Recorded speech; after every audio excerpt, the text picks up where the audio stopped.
marka biyo la helo waraabkiina waa la helaya. Imika casri baynu noqonay oo de bam yar baa lagu xidhayaa, solar baa lagu xidhayaa biyihii, laakiin biyihiiba muhiima. Laba waxay noqotay cuduradii. Wixii waynu beeraynaa maalintii aanu tagnay xeego inay yaroo 19 jira oo tacab badan geliyay beer yar uu haystay 2 hektar tamaandho ku beeray, tamaandhadii way ka quluntay dhulkay jiiftaa. Aqoon darro iyo wasaaradii xiriirka la lahayd oo aan soo gaadhinba. Inankii yaraa waxaan nimankiina la socday aqoon-yahanka ahaa ee beeralayda ahaa ee wasaaradda ka tirsanaa ayaan war bal inanka wax u sheega maxay uga tacabkan uga khasaaray. Waayo ilmihii yaraa markuu tacab khasaaro ee uu shidaalkii amaahday ee uu laga yaabo dhulkii in laga kireeyey ee laga yaabo inuu u gaajooday markuu soo bixi lahayd waa ta ka khasaartay. waxay ku khasbaysaa inuu boorama yimaado baalashla ka noqdo. markuu baalashla noqdona hamigiisu noqdo inuu tahriibo. marka dee horta ciladaas ayna haysa tiina way u sheegeen oo waxay yidhaahdeen qorigaa halkaa ka soo gooyo halkaa ka taag, qorigaana halkaa ka taag, xadhigaa yar ku xidho intiiba u hayaa xadhig isugu xidh tamaandhadii ha kacdo geedkii ha kaco kaa xumaan mayso. waa simbal laakiin dee waxaan isku xidhay wasaaraddii iyo beeraleydii taana waanu ballan qaadno waana kaa maraynaa soconna tiiman fara badanna waanu soo diraynaa. roobkan idiin da-ay garanta ee idiin da-ay sanadkan wuu wanaagsanaa. marka gobolada galbeedka tiim baanu soo diraynaa assessment ku samayn doona production assessment wax la yidhahdo. waa roobkii da-ay muxuu soo saaray waynu istiraatiijiyana helnaa waynu helnaa. imika cali xaamuud idriis xaamuud oo kale aan weydiinaya waxaan odhanayaa imisaa maxay aad kaaga soo goowaad hargeysa keentay dhowr gaari buu odhanayaa. ma hayno statistics ma hayno. waa inaynu helnaa intaas oo 1,000 oo kiilo oo baradhaha soo baxday ama tamaandhaha soo baxday ama xabaaba. marka waa inaynu ku xisaabtanaa roobka awooddiisii debtkiisii iyo wax soo saarkeennii si aynu wax soo saarka u badano. markaan ogaanay cilada imika waxaan u badnaan doonaa plant protection oo mukhtaar hadda inagala fadhiyo tiimkaasaa loo badnaan doonaa. oo muxuu yahay plant protection? inaynu daweyno dhirtii daweyn si aanu tacabkii u khasaarin. daweyntaasinu hadda bilaabaynaa xoogga saaraynaa. waxaan kaloo xoogga saaraynaa aqoon-yahankii waxbartee beeralayda ahaa way badan yihin. wasaaradda waxa u qoran ilaa 700 soo maaha maxay agaasimo guud 700 almost 95% waxa weeyaan aqoon-yahan beeralaya. maxay u fadhiyaan Hargeysa, maxay u fadhiyaan Boorame? waay taana waxaan doonaynaa inay beeralaydii u yimaadaan wax la noqdaan la fadhiistaan waanu soo saarayna iyagana saaxiib aan noqdaan. marka productionkeeni kor buu u kacayaa. productionkeeni kor buu u kacayaa xagga beeraha. aqoontii baanu idiin keenaynaa. mootooyin yar baanu haynaa. mootooyinkaasi aan usoo badinaynaa. waxaan doonaynaa inuu intuu idiin fadhiisto maxay boorama uu subaxdii soo kaco mootadiisa shidaal badan isticmaal maayo, jidkuu ka xidhmi maayo, dhow wuu idinla joogaa nus saaco ka bacdi geedkii eego dawadii uu noo soo diro aanu markaa anaguna dawadii soo dirno markuu noo soo diro cudurka haya geedka. markaa taasuna waa tacab khasaarka. waxay nagaga baxdaa 65% way naga bacdaa 35% baa inoo soo baxa 35%kiina waste bay ku baxdaa. waxaan soo saarnaaba oo 20%. tacabkaaga xaguu maray iyo dhaqaalahaaga iyo xoolihii wuu baaba'ay 80%. marna waste buu ku baaba'ayaa oo wuu qurmayaa waa kan baaba'ay. marna wuxuu ku baaba'ayaa aqoon darro, marna wuxuu ku baaba'ayaa cudur. marka bal horta intaa inaynu kala dagaalano biyo helno koow dawadii helno iyo inakoo saaxiib noqonaa iska warhaynaa oo aanu telefoonadayada idin siino hot point baanu samayn doonaa dhowaan. waxaanaanu samayn doonaa maxay desk information desk wasaaradda xarunta noqon doona. halkaasaanu ciidamo dhigi doonaa. halkaas idin kala soo xidhiiri doontaan. nambaraa loo samayn doonaa. nambaradaas idin la soo wada xidhiiri doontaan si aynu xidhiirkeennu joogto u noqdo. oo markuu cudurku kaaga dhaco waa sida qofka biniaadanka xanuunsanaya soo dhakhtar lama hadashaan oma tirahdaan hebla iga xanuunsanaysaa ina waa noole wuu iga xanuunsanayaa maxaa hayaa ma garanayo. ina baan kuu soo diraynaa boorama fadhiyo mooto yar wata wuu ku imanaya isagaa noo soo sheegaya noo soo qoraya simple markii waa la daweynaya isagoo aan gaadhsiin cudurkii geedihii kale ama beertii ku xigtay ama beertii maxayde ama beerihii degmadoo dhan waxaanu qaban karnaa anaku waa intaa waxaanu kaloo qaban karnaa inaanu siyaasad idiin samayno siyaasaddii hagi lahayd beeraha maynu hayn soo maaha siyaasaddii haddaanu bilaabaynaa siyaasaddii beerahee bolocygii agriculture bolocygii waanu golaha wasiirada dhowaan bay imanayaan oo saaxiibka iyo ay u imanayaan maxayde siyaasaddii maxayde fertilizationka iyo pesticidekana haddaanu wadnaa oo waxaanu aragnay oo naloo dhiibay markaan marayay halkaa dawo ay ku buufiyeen beertii oo uu ku yaalo waraabe waa dawadii waraabaha lagu buufinayaa marka waa jantaan rogan xagga Ethiopia laga soo gelinayaa berbera laga soo gelinayaa waxa laga soo gelinayaa sool dawadii la doonaa la keenayaa la idinka iibinayaa aqoon ma leedin laakiin ragii aqoonta u lahaa waxay fadhiyaan wasaaradii horumarinta beeraha iyagana aan soo saarno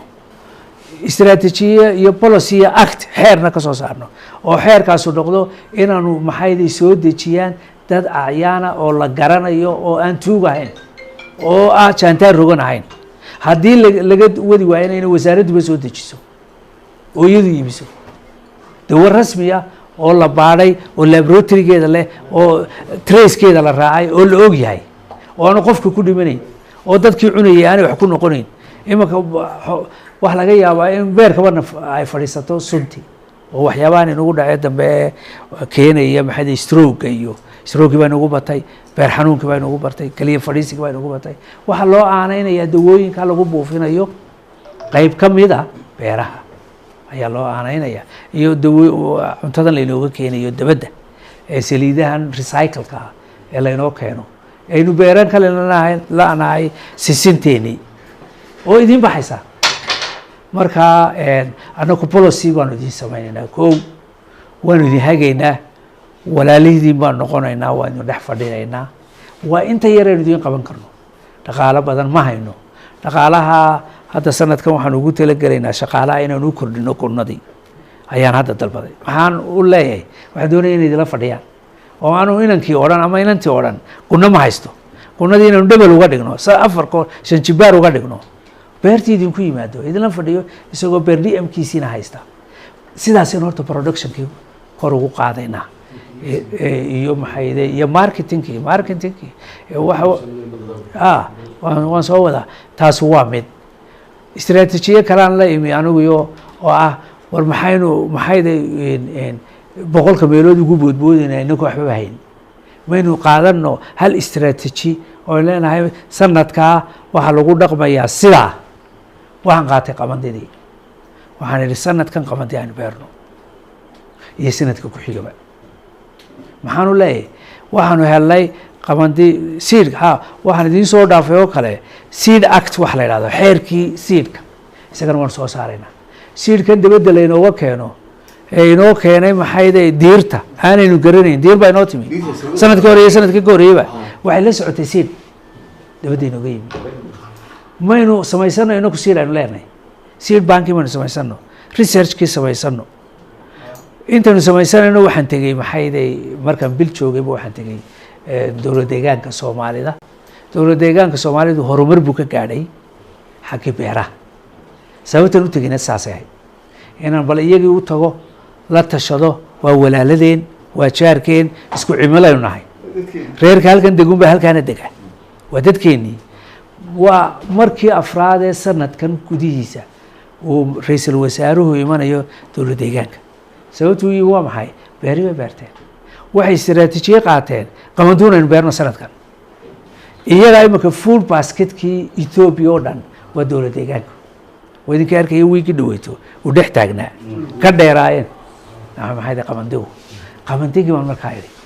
qabandigii maxay ku sameeyeen way baadheen oo 5 sanadood ugu dambeeyay oo dhan bay baadhayeen cuduradii bay ka baadheen waxay ka baadheen biyaha waxay ka baadheen environmentka waxay ka baadheen adkaysiga intii oo dhan mid iska celinaysa heleen cuduradii iska difaacaysa biyihii biyo yaraan ku baxaysa adkaysigii adkaysanaysa dhaqsa u bixidii 2 bilood iyo 18 maalmood bay ku gooyaan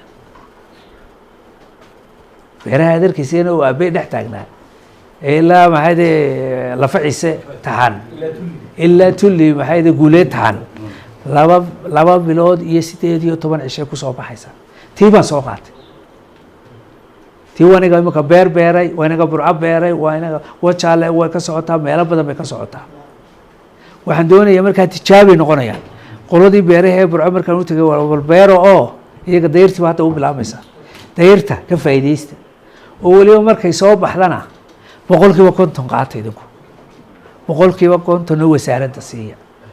waliba 50% ka idin siiyeyna waan idinka iibsanaya lacagta meesha doonaan ka keeno sidaasaan kusoo wadaa idinkana waan idin keenaya waxaan doonaynaa inay tusaale noqoto oo noqoto ba horta war aynu la soo baxno cuntadaynu cuni lahayn ba horta waxaan kale waa fakahaysi liin macaantii aadna siiseelayo babaygii iyo waa fakahaysi ya digir good marka digirtii aanu la soo baxno sisintii aanu la soo baxno aynu iska dayno wixii dibadda ka imanaya midna waan idiin sheegaynaa markabkaynu eegi jirnay wuu istaagayaa ama hadduu istaagayaa ama waktigii aan fogeyn wuu istaagayaa qolo kasta waxay la soo baxaysay iyadaa keedsanaysa iyadaa haysanaysa dee markabka laynoo keenay bariis intee buu somaliland hayaa bil 15 cisho 20 cisho gabacdi waynu gaajoonaynaa xaggeynu ka helaynaa bolisiga madaxweynaha aan la qaatay anigiiyo maxayde walaalkay doctor axmed ba waxa weeyaan inaanu iibsano oo isagu igala shaqeeyo waxaanu la soo qaadanoo saakadan ka wada hadlaynay madaxweynaha anigiiyo doctorkuba inaanu cagacagafyo badan soo iibsano isagana naga caawi ilaa 100 ilaa 200 cagacagaf doctorkuna wuxuu yidhi anuna waan ka caawinaya hadday wax soo hormaraan cagaf u wareejiyaan odhanaya cagafyadii iska fadhiyey ee aynu inta bahalka yar ku xidhuun dhaqaaqayay maaha cagafyadu 12 ama 15 baart bay leeyihiin markaa sanadkoo dhan waan isticmaali karnaa laakiin imika maxaanu isticmaalnaa ta yaree qodaalka ee makiinadda ah taasoo kaleeta balowgaasaynu isticmaalnaa waxay isticmaalaysaa way godaysaa way rogaysaa way goynaysaa way siinaysaa way beeraysaa way tumaysaa way ka saaraysaa parts la bedelayo taana tababar baynu ku samayn doonaa insha allah bismillahi kariim waxaan kaloo aan dhameeyey maalintii cuntada adduunka oo aniga keenay boorame sababtan u keenay waxa weeyaan tartan baa la gelaya inay reer barigii tartamaan baan rabaa oo idinku daydaan oo cadhoodaan oo inaa maxaa boorame loo geeyey waynu tartamaynaa markaa waa la tartansiinayaa gobolladoo dhan waa laga yimi ilaa badhan baa laga yimi shalay waxaa laga yimi meesha la yidhaahdo buuhoodle waxaa laga yimi taleex waxaa laga yimi ceeri gaabo waxaa laga yimi laasqoray waxaa laga yimi meelaan laga iman laascaanood waan tusnay waxaan idinka hadda beeraha soo dhex marayseen oo dhan waa tacab baa laydinka rabaa waa tusaale aan doonaynay inaynu ku dhiiri gelino oo haddaan la isku dayan oo aan la tartamin waxba horumar inoo gaari maayaan waxaan ku talin lahaa anugu wixii aanu qaban karno walaalkay axmed waxaanu ka wada soconnaa dee isagaaba qorsheyntii hadda inoo joogo horta waxaanan isku ognay mashaariicda halkaa soo marta inaanu si feera ugu qaybino dadka oo dadka dulman waan ogahay awdal way dulmantay waan ogahay hawdoo aan ka soo jeedaa oona hargeysa waxba u jirin inaanay waxba helin hay-ad ma tagto weligoodna way tegin meelaha qaarna 4 5 5 6 hay-adood baa isdul saaran marka inaanu si feer ah wax ugu qaybino waanu oo ilaahay ka baqano oo markaanu leenahay markuu axmedaada leeyahay waanu intaan joogo waan dadaalayaa maaha dadaal idinkaanu sadbursi idinku siinayno ha u qaadanina waa dadaal aan doonayno dadku inaysa soo gaadhaan oo manfaca yaree la hayo ee resourceka yara aynu si fairlia ugu qaybino annagii isagu intaanu joogno kuwa kalena nidhaahno war feer u qaybiya oo keena cadaalad sidaasaanu doonaynaa cadaaladdaana dadka deeqda oo buuxisa taasaad nagu ogtiin insha allah bismillahi kariim wixii aanu helana sheerkiina waanu idiin keenaynaa, waanu idinka warhaynaynaa, waynu isu imanaynaa, waynu wada waynu wada seexanaynaa. maanta naga raali aado waanu in badanna waanu soconnay, laakiin markaanu soo noqono 2 habeen iyo 3 habeen iyo 4 ba waanu idinla joognaa, wax baan idinla qabaynaa insha allah. ilaahay idin gargaaro, ilaahay caafimaad hayna siiyo, ilaahay beerahana haynoo barwaaqeeyo, wax soo saarka ilaahay haynoo wanaajiyo, tacabka ilaahay haynoo xasiliyo. waxaanu maxay magan idinka nahay wax beera aynu barwaaqo gaadhnay.